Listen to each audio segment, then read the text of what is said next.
এটা খুলবেন না আজকে আপনাদের তেল দিতে নিতে তো আমি মার্কেটে দিয়ে হয়ে গেছে দুষ্টামি ফাইজলামি করতে বসে ব্যবসা করতে বসে আপনার ফোন দিয়ে দিন বন্ধ করে তালা এটা খুলবেন না। যারা আছেন তারা আমাদের প্রাইম মিনিস্টারের বন্ধু এরকম পরিচয় দেন।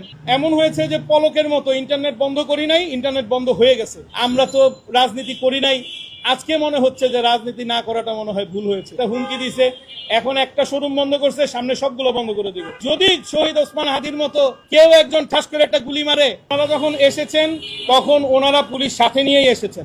পুলিশ নিজেই দোকান বন্ধ করেছে, এখানে মব সৃষ্টি করছে, পুলিশ বন্ধ করে দিছে। ওসি সাহেবের সাথে আমার টেলিফোনে কথা হয়েছে, ওসি সাহেব বলল যে আমরা দোকান বন্ধ করি নাই, দোকান খোলার পারমিশনও আমি আপনাকে দিতে পারছি না। তো উনি বললেন যে যারা বন্ধ করছেন তাদের সাথে যোগাযোগ করেন, তাদের সাথে কথা বলে তারপরে ওপেন করতে পারলে ওপেন করেন, আমি কিছু করতে পারবো না। এমন হয়েছে যে পলকের মতো ইন্টারনেট বন্ধ করি নাই, ইন্টারনেট বন্ধ হয়ে গেছে। তো ওনারা বন্ধ করছে, সিসিটিভি ক্যামেরার মধ্যে আছে, আপনারা আমাদের সিসিটিভি ক্যামেরা দেখতে পারেন, মার্কেট কর্তৃপক্ষের সিসিটিভি ক্যামেরা দেখতে পারেন। ঘটনার দিন রাতে আমাকে হাতিরঝিল থানা ওসি তিনি আমাকে ফোন দিয়ে বললেন যে এই ঝামেলাটা এখানেই আপনারা সমাধান করে নেন, নিজেরা সমাধান করে নেন, কারণ ওনার সাথে আপনি পেরে উঠবেন না। ওনার অনেক ক্ষমতা, অনেক পাওয়ার, আমাদের মাননীয় প্রধানমন্ত্রী তারেক রহমান সাহেবের বন্ধু, সেই ক্ষেত্রে ওনার সাথে পেরে উঠবেন না, উনি আমাকে বদলি করে দিবে। তো এইরকম ভয় পাওয়া লোক দিয়ে এরকম একটা এলাকা চলতে পারে না। না না না, কোনো ম্যাজিস্ট্রেট ছিল না। ম্যাজিস্ট্রেট কেন থাকবে? আমরা এখানে কোনো 2 নম্বরই ব্যবসা করি না, আমরা এখানে লিগ্যাল বিজনেস করছি।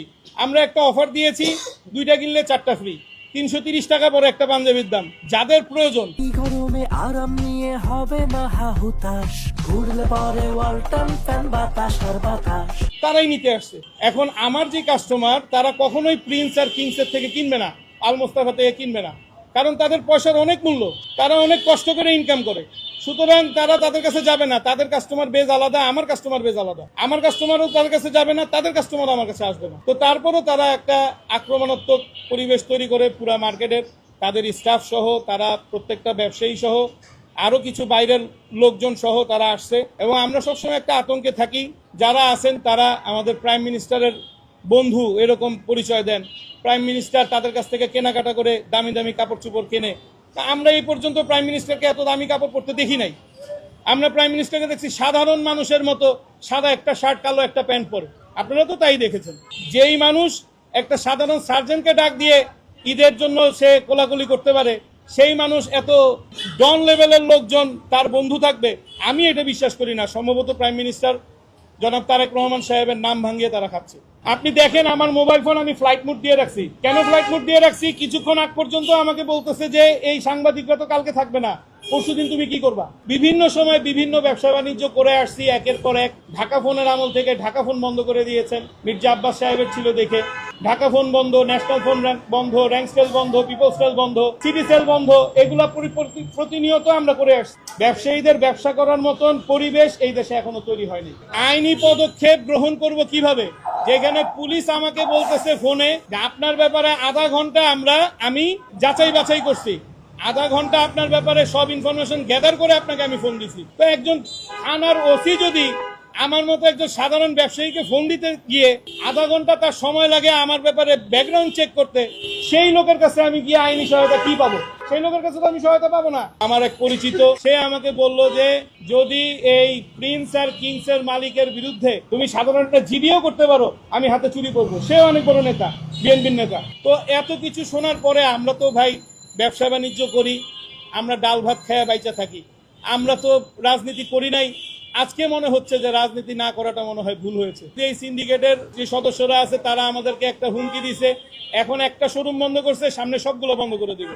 এবং আমি হয়তো আবার প্রবাস জীবনে ফিরে যাব এবং বাংলাদেশে হয়তো আর ব্যবসা আমার করা হবে না। পুলিশের এসআই তো সম্পূর্ণ মারমুখী ছিল এবং পুলিশের এই গেটের সামনে 4 জন পুলিশ অফিসার দাঁড়া করে দিছে, দাঁড়া করে দিয়ে তারা বন্ধ করে রাখছে। রাতের দিকে ওসি সাহেব আসছিলেন প্রিন্সের দোকানে, সে ভিতরে মোটামুটি অনেক লম্বা সময় ছিলেন। তখন এই যেহেতু ভিডিও ভাইরাল হয়ে গেছে, আমাদের গ্রাহকরা ভিডিও পোস্ট করে দিছে, ওসি সাহেব তাদেরকে এই দোকান থেকে সরাই দিছে। এর আগ পর্যন্ত এই বাইরে যে লাইট জ্বলতেছে, লাইটটাও জ্বালাইতে দেওয়া হয়নি আমাদেরকে। যে একজন থানার ওসি তিনি যদি এত ভীতু হয়ে যায়, আমি তো সাধারণ মানুষ, আমি কোথায় যাব? আমি কোনো আইনি পদক্ষেপ নেই। বর্তমান আইন ব্যবস্থার উপর আমার সংশয় আছে, আমি ভীতু। তাদের কাছ থেকে আমি পরিপূর্ণ ইনসাফ পাবো এই বিষয়ে আমার শতভাগ অনিশ্চয়তা আছে। আমি স্বরাষ্ট্র মন্ত্রী মহোদয়ের কাছে অবশ্যই জানাবো যে আইন শৃঙ্খলা বাহিনীদের আসল কি কাজ, সেই কাজটা তাদেরকে একটু বুঝিয়ে দিবেন, যাদের কারণে বর্তমান সরকার প্রশ্নবিদ্ধ হবে।